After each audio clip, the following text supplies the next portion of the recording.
Afghanistan Pakistan war. Afghanistan ने पाकिस्तान के नूर Khan airbase पर हमला कर दिया है। Hello guys, welcome to my YouTube channel. मेरा नाम है राजा चौधरी और आज हम बात करेंगे अफगानिस्तान और पाकिस्तान के बीच वॉर चल रही है उसके बारे में। यह ऑफिशियली वॉर तो अनाउंस नहीं किया गया है, लेकिन अगर पाकिस्तान अफगानिस्तान दोनों एक दूसरे की बॉर्डर से जुड़े इलाकों में घुसने की कोशिश कर रहे हैं और काफ़ी चौकियों पर कब्जा भी किया जा चुका है। तो ऑफिशियली वॉर अनाउंस नहीं की गई है, जैसे ईरान और अमेरिका इसराइल के बीच चल रही है, लेकिन ये भी वॉर ही है। अफगानिस्तान और पाकिस्तान के बीच सीमा पर बीते 4 दिनों से लगातार हवाई हमले, गोलीबारी की जा रही है। तालिबान सरकार का कहना है कि हमने पाकिस्तान के बेहद संवेदनशील नूर खान एयरबेस पर हमला किया है। यह एयरबेस रावलपिंडी में है। इसके साथ ही तालिबान के एक मंत्री ने दावा किया है कि उनके लड़ाके डूरंड लाइन पार कर पाकिस्तान की ज़मीन में घुस चुके हैं और तालिबान के मुताबिक क्वेटा, खैबर पख्तूनवा के कुछ सैन्य ठिकानों पर भी हमले किए गए हैं।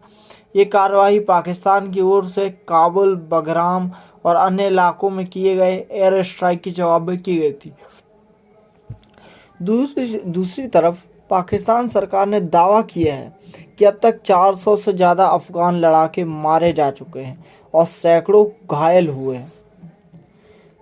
तालिबान के अनुसार जिन ठिकानों को निशाना बनाया गया उनमें मेनली जो शामिल है वो है नूर खान एयरबेस, बलूचिस्तान के क्वेटा में 12वीं कोर का मुख्यालय और खैबर पख्तूनवा के मोहम्मद क्षेत्र का एक सैन्य कैंपेन। और कहा गया है कि 40 चौकियों पर कब्जा कर लिया है तालिबानियों ने। पाकिस्तान अफगानिस्तान के बीच जंग के हालात लगातार बिगड़ते हुए नज़र आ रहे हैं। स्टार्टिंग में जब ये दोनों देशों ने एक दूसरे के सैनिकों पर हमला किया था, तब अमेरिका, कतर ने मध्यस्थता करने की कोशिश की थी, लेकिन कुछ खास परिणाम नहीं निकला। पाकिस्तान अफगानिस्तान में संघर्ष की शुरुआत 22 फरवरी को हुई थी और पाकिस्तान ने अफगानिस्तान की सीमावर्ती इलाकों में एयर स्ट्राइक की थी, जैसा कि अभी बताया। और दूसरी तरफ पाकिस्तान कहता है कि अफगानिस्तान आतंकवाद फैला रहा है, अफगानिस्तान कहता है कि पाकिस्तान आतंकवाद फैला रहा है, और दोनों ही आतंकवादी हैं। पाकिस्तान के उपगृह मंत्री तलाल चौधरी ने दावा किया था कि सीमावर्ती इलाकों में टीटीपी के ठिकानों पर कार्रवाई में कम से कम 70 लड़ाके मारे गए। बाद में पाकिस्तानी अखबार डॉन ने यह संख्या 80 तक पहुंचने का दावा किया था। इसके जवाब में अफगानिस्तान ने 27 फरवरी को पाकिस्तान पर हमला किया। अफगानिस्तान की मेन ये वीकनेस ये है कि उनके पास एयरफोर्स नहीं है, ये और पाकिस्तान के पास एयरफोर्स है। अफगान रक्षा मंत्रालय ने कहा था कि पाकिस्तान को सही समय पर कड़ा जवाब दिया जाएगा।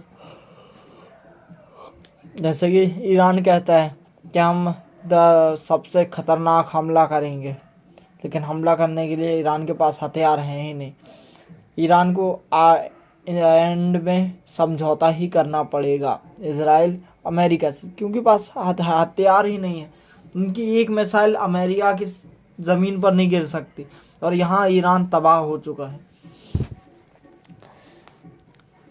पाकिस्तान लंबे समय से अफगानिस्तान की तालिबान सरकार पर दबाव बनाता रहा है कि वह अपनी ज़मीन का इस्तेमाल किसी भी आतंकी संगठन को ना करने दे, जैसा कि भारत पाकिस्तान से कहता है, लेकिन पाकिस्तान की ज़मीन पर तो आतंकवाद ही आतंकवाद है।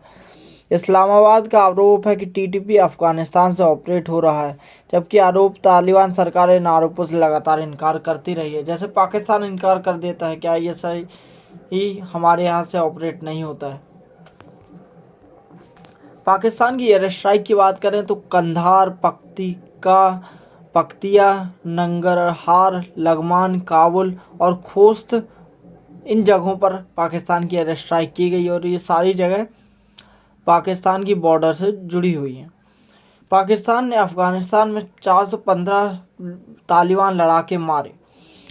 पाकिस्तान ने अफगानिस्तान के खिलाफ हमले को गजब लिल हक ऑपरेशन नाम दिया है और काबुल समेत कई प्रांतों में हमले किए। गजब हिल हक का मतलब है अपने हक के लिए खड़े होना।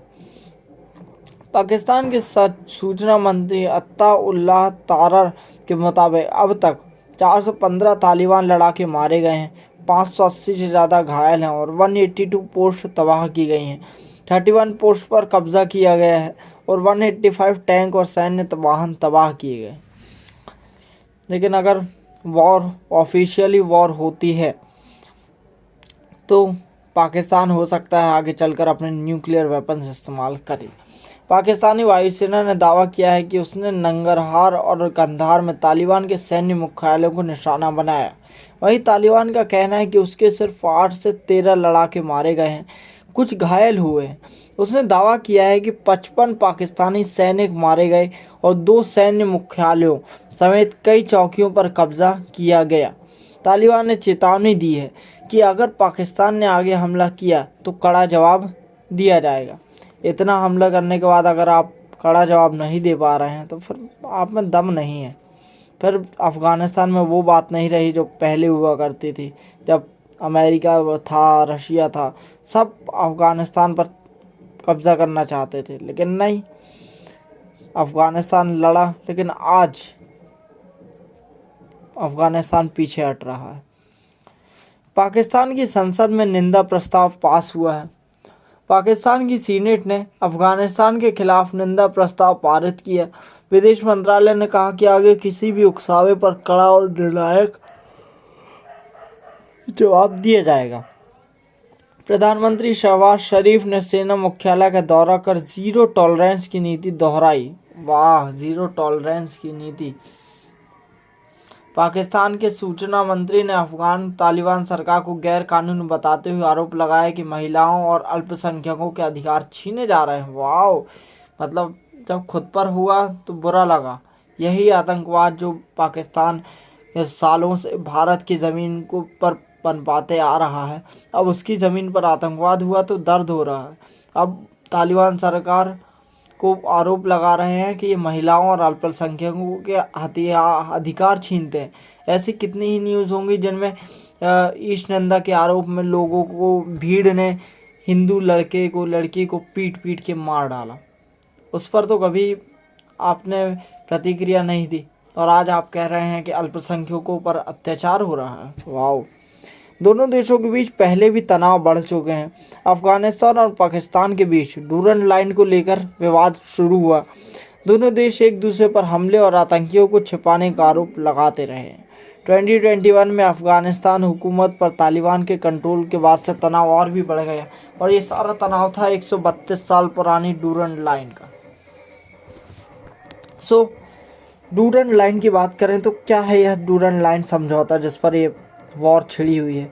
डूरन लाइन समझौता 1893 में ब्रिटिश भारत और अफगानिस्तान के बीच हुआ था, जब पाकिस्तान पैदा भी नहीं हुआ था तब। डूरन लाइन ने अफगान पख्तून समुदाय को 2 देशों में बांट दिया। इसकी लंबाई 2430 किलोमीटर है। वर्तमान में यह अफगानिस्तान और पाकिस्तान के बीच है। यह लाइन बलूचिस्तान, खैबर पख्तूनवा और पाकिस्तान के कबायली इलाकों से गुजरती। तालिबान इसे नहीं मानता। उसका कहना है कि इस समझौते को खत्म माना जाना चाहिए।